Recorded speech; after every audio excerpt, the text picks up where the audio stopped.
अन्याय न्यूज, अन्यायाविरुद्ध आवाज। नवापूर बजरंग चौक परिसर येथे 23 जानेवारी 2025 गुरुवार रोजी सायंकाळी शिवसेनेचे संस्थापक हिंदू हृदय सम्राट बाळासाहेब ठाकरे यांची 99वी जयंती उत्साहात साजरी। सर्वात प्रथम बाळासाहेब ठाकरे यांचे प्रतिमा पूजन शिवसेना युवासेना उद्धव बाळासाहेब ठाकरे पदाधिकारी अनिल वारुळे, दिनेश भुई, किशन सिरसाट, दिनेश खैरनार, सचिन चौधरी, मनोहर चौधरी यांच्या हस्ते करण्यात आले।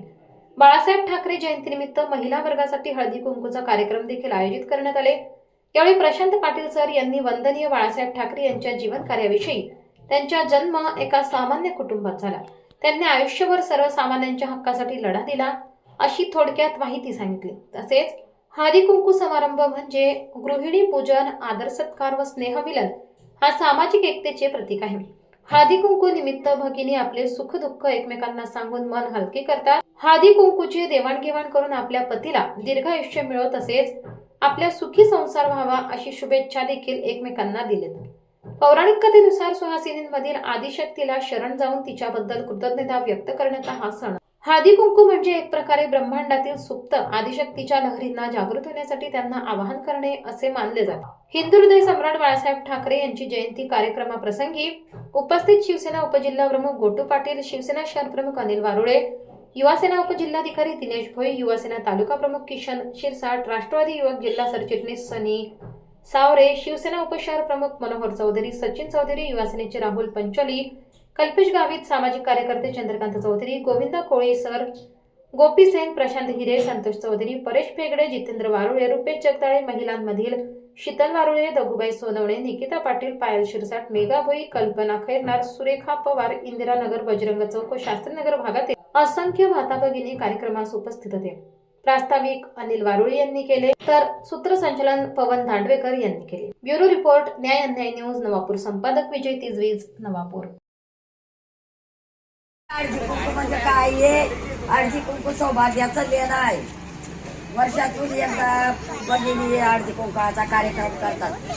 त्या हिशोबाने मी एक नाव घेते, कपाळी कुंकू, गळ्यात मंगळसूत्राची खून, पोपटरावाचं नाव घेते, दोंडूरावाची सून। जय शिवाजी, जय भवानी, जय शिवाजी, बाळासाहेब ठाकरे यांचा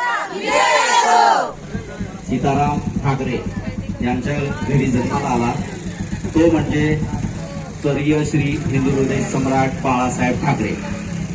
या महाराष्ट्राचा जो सुवर्ण काळ गेला त्याच्यामध्ये बाळासाहेबांचं फार मोठं याच्यामध्ये योगदान होतं।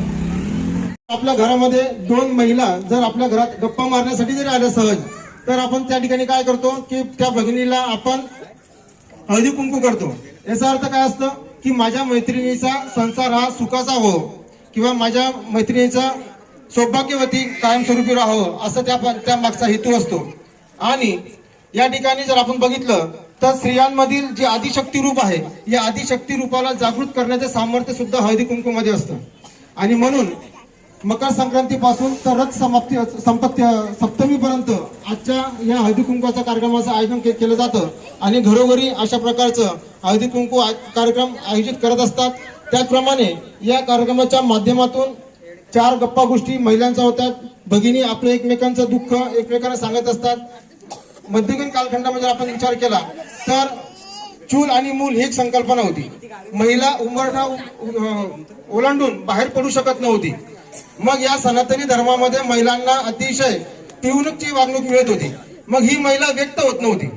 घरामध्ये पुरुष प्रधान संस्कृती होती। या पुरुष प्रधान संस्कृतीमध्ये महिला माता भगिनी यांचं नगण्य स्थान होतं आणि या स्थानामुळे अतिशय मोठ्या प्रमाणात या भगिनीची पिवणूक त्या घरामध्ये होत होती। काही वेळेस त्याच्यावर अन्याय सुद्धा त्या कालखंडामध्ये होत होता। मग या अन्यायाला वाचा कसं काय फोडायची, यासाठी काही समाज सुधारक जे होते, या समाज सुधारकांच्या संकल्पनेतून हळदी कुंकूचा कार्यक्रम हा सुरू झाला। आणि या हळदी कुंकूच्या कार्यक्रमाला ज्यावेळेस त्या भगिनी एकत्र येत असायच्या त्यावेळेस ते आपलं दुःख एकमेकांना सांगत असायचे आणि या दुःखातून त्या महिला एकमेकांना आदर सन्मान देत असायचे। आणि याच कालखंडामध्ये असं झालं की बालविवाह पद्धत होती, जठरविवाह पद्धत होती, विधवा केशवपन पद्धत होती। जर महिला विधवा झाली ती तिच्या पूर्ण टक्कल केलं जायचं आणि अशा या अनिष्ट रूढी परंपरा ज्या होत्या, या अनिष्ट रूढी परंपरेमध्ये आमची भगिनी आमची माता त्या ठिकाणी पिळून जात असायची। मग या अशा माता भगिनींना वाचा केव्हा फुटणार. अशामुळे या हळदी कुंकूचा कार्यक्रम त्या कालखंडामध्ये सुरू झाला.